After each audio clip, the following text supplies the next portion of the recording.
The first edition of the College Football Playoff Rankings in 2023 are here, and the Pac-12 doesn't have a team in the top four, which sends a pretty clear message to the league. You are Locked On Pac-12, your daily podcast on the Pac-12 Conference. It's the Locked On Podcast Network, your team every day.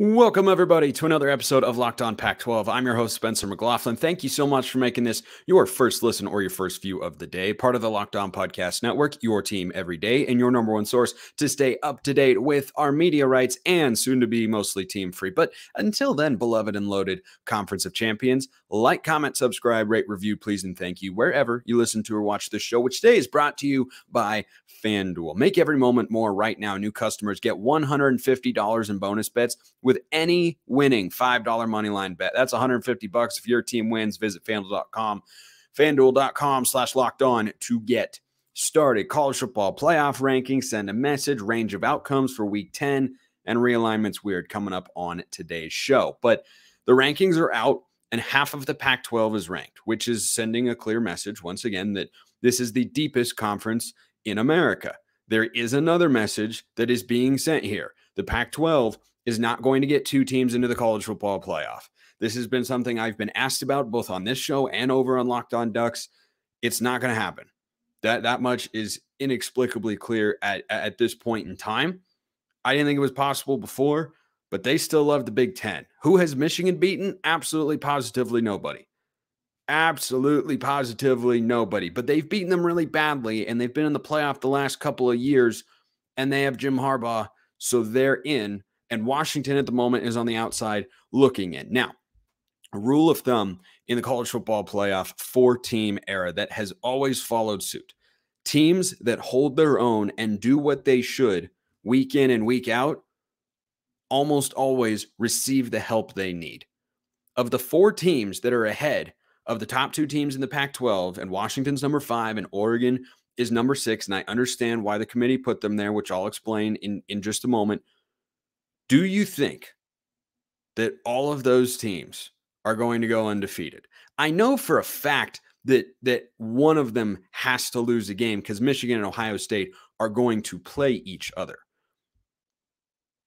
But between Florida State, Georgia, and whichever Big Ten team is in there, do you really think they're all going undefeated in every other game?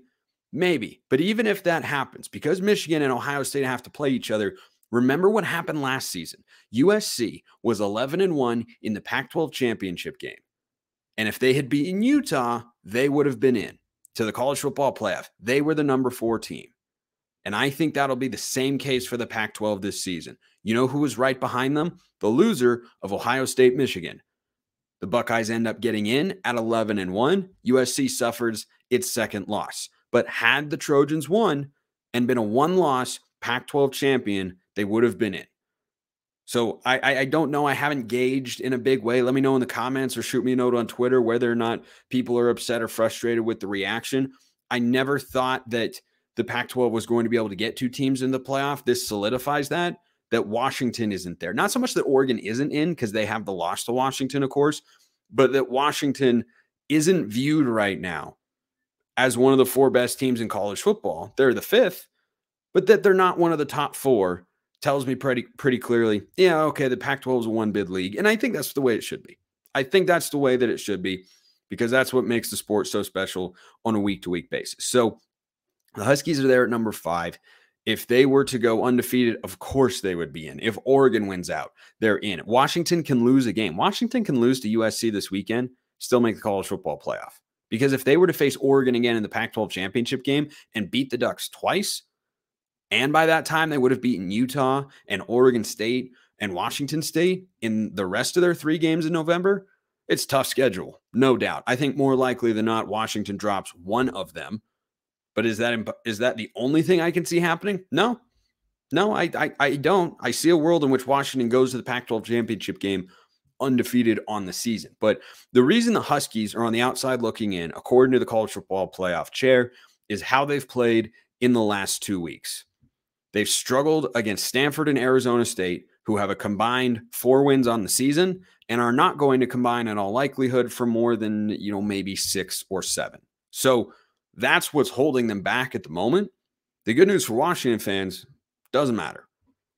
Does not matter. There has never been a 1-loss or unbeaten Power 5 champion that hasn't made the playoff. I know that, everyone's favorite thing to do right now, which drives me nuts, is, well, if these rankings were released and you had the 12-team playoff, here's what it would look like. Do you know how much time has to pass between now and the final rankings? I'll give you a hint. It's a lot. We have 4 weeks of college football, including rivalry week, still to be played. There is it. Michigan's got to play Penn State. Michigan's got to play Ohio State. Georgia's schedule is really easy. I'm just kidding. When you look at the teams and how many big games are left in college football, LSU's playing Bama this week. Would not sleep on Bama as a team that could get into the playoff for sure. There's a long way to go. So the whole notion about this is what a 12 team would look like. Wait, save it for the end of the year. Okay, then people decide whether or not they do or do not want to see that happen next year. But we're all going to get it no matter what, much to my chagrin, of course. So the thinking with Washington is they've struggled the last couple of weeks.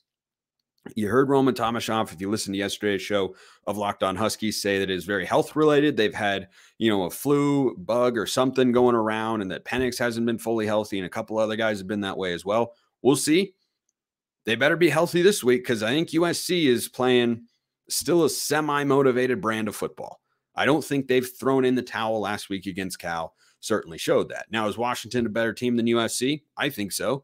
I think Washington's going to win. I think they're going to cover the 3 points. I've been saying that all week because I think Washington is the better overall team. And if they are getting healthy, then they'll go into the Coliseum and put up 56 points, and USC might score 48, but that's not as many as 56. So I trust the Huskies defense more than the Trojans in that particular matchup. But, having 2 teams that are right there on the outside looking in tells you a 1-loss or undefeated Pac-12 champion gets into the playoff in the final year of the 4-team format, which in its own way would be poetic. But I mean, let's be real. The most poetic way is for, let's just say, for instance, Oregon loses a game to, USC, Washington loses to USC, then somebody, anyway, the most poetic way, I was just trying to think of a scenario off the top of my head, is for the Pac-12 to just cannibalize itself, have everybody with 2 losses or more on the season, and then nobody gets into the playoff. So I don't think that's necessarily going to happen. It's possible, though. I just can't rule it out. I've seen this conference do it to itself too many times, and I think there are a lot of really, really good teams in this conference. And we've seen Oregon and Washington play once. Coin flip. It's a coin flip game. If they meet again in Vegas, coin flip game. That's the way it'll be. So a lot of different things can happen. A lot of different scenarios can still play out. I think it's a fine place for the Pac-12 to be in, but Washington not making the top 4 is the committee looking at their resume and looking at Florida State's resume and saying, yeah, the Seminoles have a better resume here. Or, yeah, we like the Big Ten more. Yeah, we like the SEC more. Georgia's schedule's horrible, by the way. Like they don't have a tough schedule. Now, Washington's schedule, their non-conference game being Michigan State at the Power 5 level is not helping them because Michigan State is currently a dumpster fire, but it's like a dumpster fire inside of another dumpster fire. Like it's not great over there in East Lansing, unfortunately. I have a friend who's a Michigan State fan. I feel bad for her because not fun. Anyway, that's not helping Washington right now. It's hurting them in a big way, as a matter of fact, I figure. But as I said, Washington and Oregon both can get into the playoff. They control their own destiny to do so. I do not think there is anyone or anything that would be able to stop them from getting there if they win the rest of their games, or if Washington loses one and wins the rest of them. 1-loss Power 5 champs, they get in. We've seen it time and time again.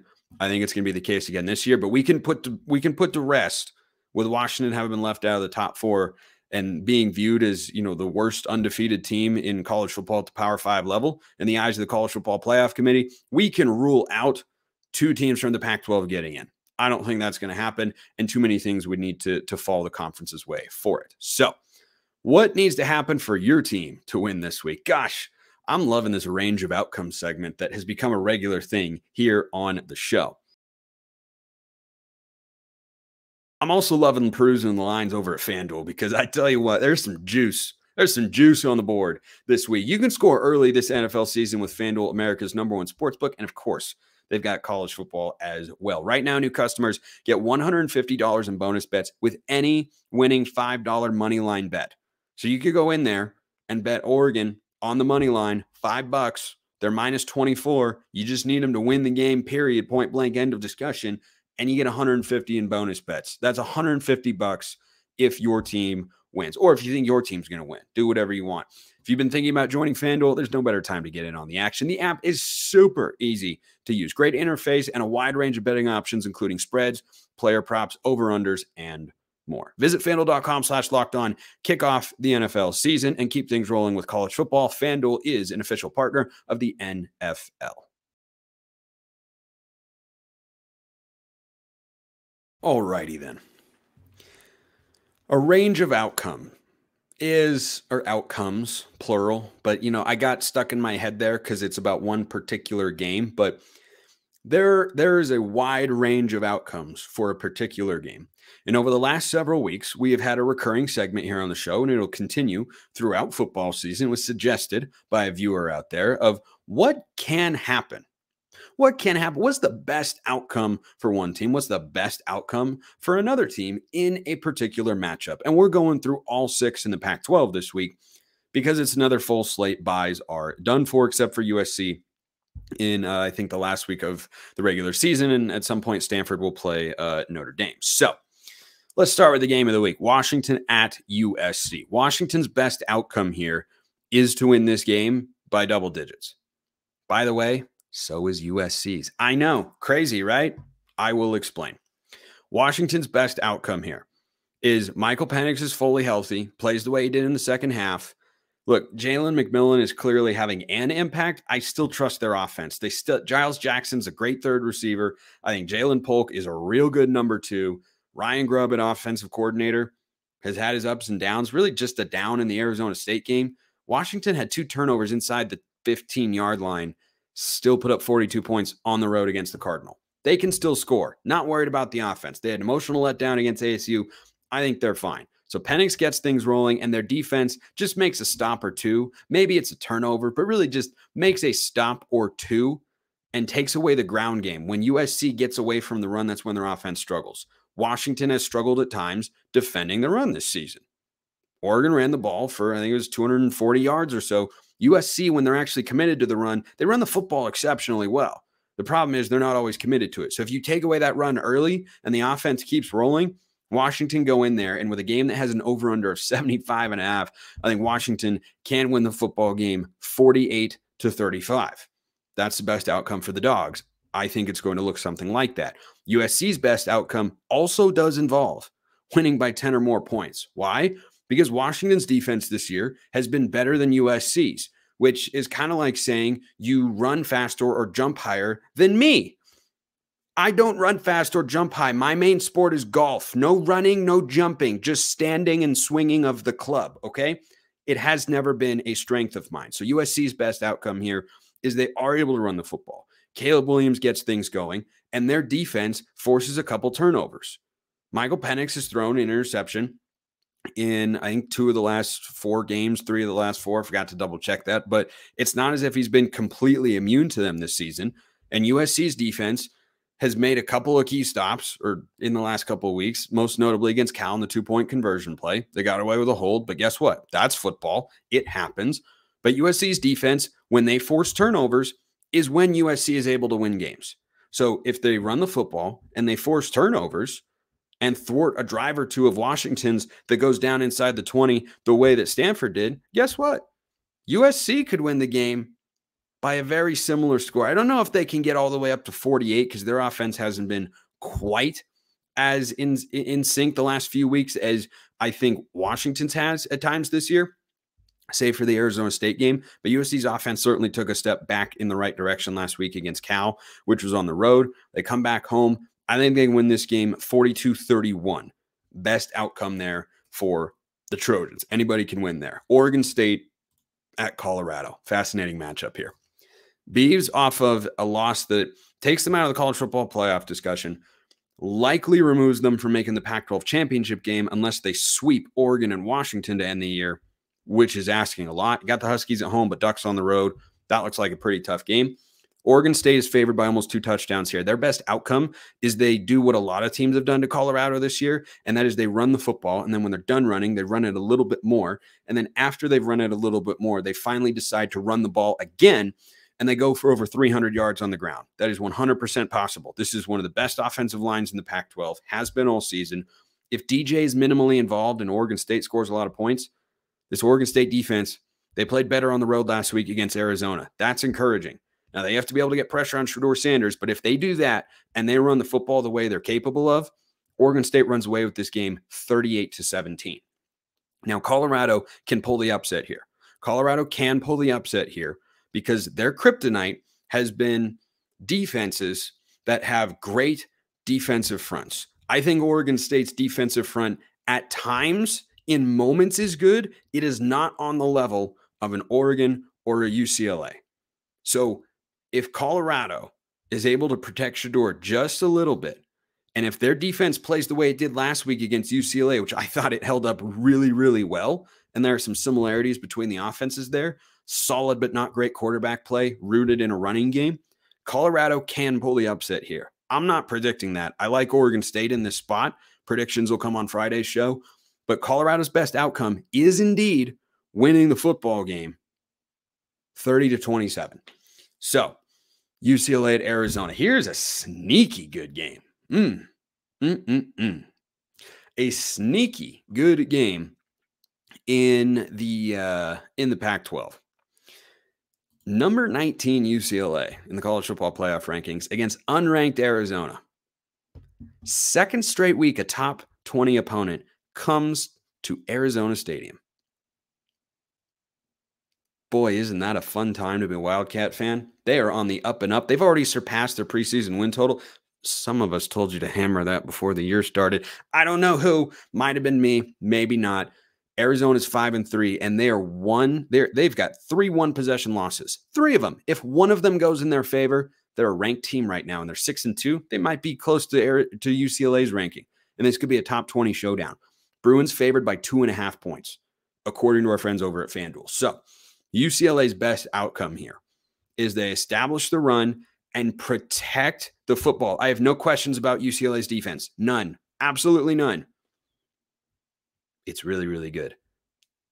What are they going to get from the quarterback position? Been my gripe with UCLA all season long. I think this is a fascinating football game for both teams, neither of whom can get to the Pac-12 championship game. UCLA technically could, but that's not going to happen. So they've got losses to Utah and Oregon State. So, yeah, that's out the window here. Arizona with a couple of Pac-12 losses, again, not going to happen, but both can still have a successful season. I think the team that plays with its hair on fire here is going to have the better outcome. I think UCLA's best outcome is running the ball and protecting the football with whoever's in at quarterback for a variety of plays. And I think they can go in there and win this game like a 24-14 slugfest. I think this is a low-scoring affair in Tucson. Now, Arizona's best outcome, they got to be able to run the football. Jonah Coleman, told you last week, most underrated running back in the Pac-12. I stand by that. If I had a vote for first and second team all Pac-12, my first 2 guys would be Bucky Irving and Damian Martinez. My third guy would probably be Jonah Coleman. Maybe Jaquindon Jackson at Utah. I really like Jonah Coleman, man. I think he's outstanding. He gets a lot of love on the show, deservedly so, as does the rest of the Arizona offense. Their best outcome is follow the script from last week. Play good enough defense. Protect the ball. Noah Fafita had a bad interception, but other than that, Arizona took care of it. Ran the football, and they were good situationally. If Arizona can be good situationally, they can win this football game. I don't know by double digits because UCLA's defense is nasty, but I think a score that looks a lot like last week, kind of in that 24-21 range, I think is the best outcome for Arizona. Maybe they could win by 4 or 5. I can't see them winning this game by 10. Can I see them winning? Yes. Haven't made my pick yet. Haven't decided. But UCLA, I think, can kind of win a slugfest 24-14. Arizona, we'll go 24-20. I'll go 24-20. They can absolutely win the football game. 2.5 point spread, lowest of the week in the Pac-12. It's going to be a really, really fun football game. There are more. How could there possibly be more games? Because we're only halfway through. Only halfway through our range of outcomes here on a Locked On Pac-12. All these teams are looking for a championship. Every single one of them. You know what brings home the winning trophy? The same things that keep your ride or die alive. Passion, drive, and patience. eBay Motors has everything you need to maintain your vehicle and level it up to peak performance. From superchargers, roof racks, exhaust kits, LED headlights, and more. Whether you're into speed, power, or style, eBay Motors has got you covered. With over 122 million parts for your number one ride or die, you'll always find exactly what you're looking for. With eBay Guaranteed Fit, your part is guaranteed to fit your ride every time or your money back. With eBay Motors, you're burning rubber, not cash. With all the parts you need at the prices you want, it's easy to turn your car into the MVP and bring home that win. Keep your ride or die alive at ebaymotors.com. eBay Guaranteed Fit only available to U.S. customers. Eligible items only. Exclusions apply. All right, three more ranges of outcomes, rather. English is hard, plurals are dumb, Cal at Oregon. This is the only one that I have pegged as a one side can't win, which is a great place to be in as the host of a show that covers a conference playing football games every week where, 5 games legitimately in doubt. Cal is not winning this football game. They could hang around a little bit, but Cal's best outcome is got to be able to run the football, which isn't easy to do on this Oregon team. Got to be able to stop the run because it's foundational what Oregon wants to do. They've struggled defensively. Cal in their last 3 losses, allowing 45 points per game. Odd for a Justin Wilcox coach team. I thought their defense would be more of a bounce back unit this year. It is going in the wrong direction. Their offense is trending up. Defense is trending down. But if they're able to run the ball, if they just win the rushing attack somehow, some way, Jaden Ott's expected to play, then Cal could certainly cover 24 points. I don't think they could get within 2 touchdowns. Oregon looks really good. They've been outstanding at home on both sides of the ball. Oregon's got the advantage here. I think Cal's best outcome is being able to run the ball, control the clock a bit, and play a game essentially like Washington State did. And I'll put that best score as Cal's best outcome here, 38-24. Now, Oregon's best outcome is if they play the way they did last week against Utah, if they stay motivated, if they stay operating at that ridiculously high level, Oregon can win this game by a lot of points. Remember what I just said. Cal over their last 3, all losses, allowing 45 points per game. 2 of those games have been home to Oregon State and USC. The other game on the road against Utah. We saw what Oregon just did to Utah. This could get ugly. This could get ugly. I'm talking 52-10 sort of ugly. I don't think Cal's offense scores that few points, but I could definitely see a world in which they wind up under 20. So I think that one is all Oregon at Autzen Stadium. Stanford at Washington State. I got nothing against you, Stanford. I still want Washington State to win this football game. They're about a 13-point favorite right now on FanDuel. Washington State can lose. They could lose. Stanford's best outcome is Ashton Daniels keeps it rolling against what has been an uncharacteristically bad Washington State defense. They allowed 38 points to the worst offense in the Pac-12, one of the worst offenses in the country last week against Arizona State. I think that unit comes back motivated. I'm tempted to put the Cougars as a Pac-12 prime pick because they have lost 4 in a row, and I think they finally are going to be able to put their foot down and say enough is enough. They haven't been able to run the football all year. You know who allows a lot of yards defensively? Stanford. They just don't have the personnel right now. They don't have any all-conference players really over there to match up in the front 7. But Washington State's offensive line, the ground game, been non-existent. Not been good. Cam Ward, though, is continuing to play well. So best outcome for Washington State is they're able to run the ball. Defense has a bounce back. Cam Ward keeps rolling, and they roll Stanford 37-13. Best outcome for Stanford, though, how do they pull the upset? You play the way you have the last few weeks. Big win at Colorado, almost beaten Washington. Like, they've played respectable football. And I think that is a feeling of optimism is warranted for Cardinal fans with Troy Taylor as their coach. The way they win this game is find the formula that Arizona State had last week and that UCLA had and that Oregon had with regards to stunting the Cougars' run game. Make them one-dimensional because that limits what they can do offensively. And then from there, get Ashton Daniels going, with Elik Manor and the rest of those weapons. Bachmeier is good as well, and go out there and just squeak out a win, 31-27. Last one, ASU at Utah. I do not think it's impossible for Arizona State to win. I do, however, think it's going to be really hard. Here's a Utah team that has hit its lowest point of the season. They just got bullied on their home field by Oregon. Here they are again in front of their home fans. This feels like a bounce back spot. Arizona State might have peaked last week against Washington State after they almost beat Washington the week prior. Feels like they might have peaked. They're getting some quarterbacks back at practice. Not sure if Drew Pine or Jaden Rashada will play. I don't think it matters. ASU, if they continue playing well defensively, we know Bryson Barnes has a ceiling. And if Arizona State plays the way they did offensively, yeah, I could see him winning the game. Low scoring, but 21-20, sure. I could see it. Could absolutely see it. I sense this is going to go Utah's way. Because I don't think Kyle Whittingham teams roll over. Their Pac-12 title hopes are not dead, by the way.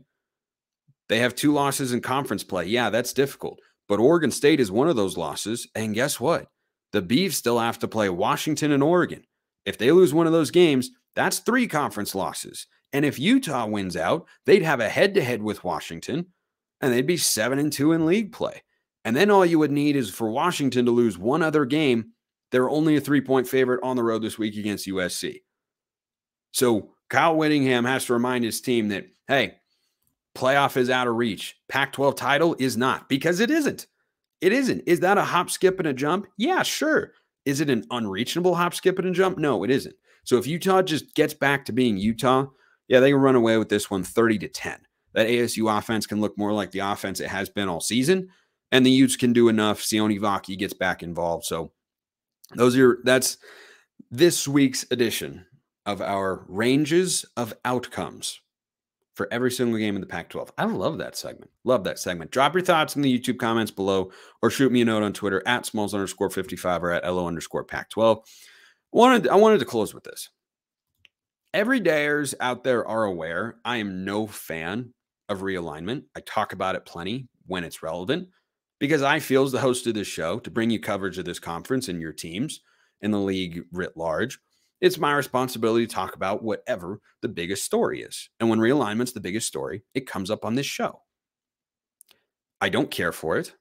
I don't like it. I wish the conference was staying together. The entertainment of this season is proof positive as to why this league never needed to die. But USC and Fox and presidents and incompetence and yada, yada, yada, all of that had different ideas. So the ACC released their schedule for 2024 to 2030 with Cal and Stanford in it. And Cal and Stanford is a protected rivalry, as you would guess. Their other protected rival is SMU. Can we just take a minute to wrap up today's show and acknowledge how undeniably weird and wrong that is? Cal and SMU, big whoop. A lot of people love realize, oh, it's going to be great. Look at these conferences. Look at it. It feels weird. You can't say that out loud. Cal, Stanford, and SMU are all going to play each other in football every single year as a protected rivalry. No history, no tradition, none, nada, zero, zilch. Did you see Cal play USC on Saturday? It was a great environment at Memorial Stadium, one of the 2 times they've put together a legit crowd. How do you think those fans are going to feel when Syracuse and SMU and Boston College come to town? Think they're going to be fired up for teams they've never seen play before? I have my doubts. Appreciate everyone listening. I'll see you next time. And until then, I hope you have a wonderful rest of your day.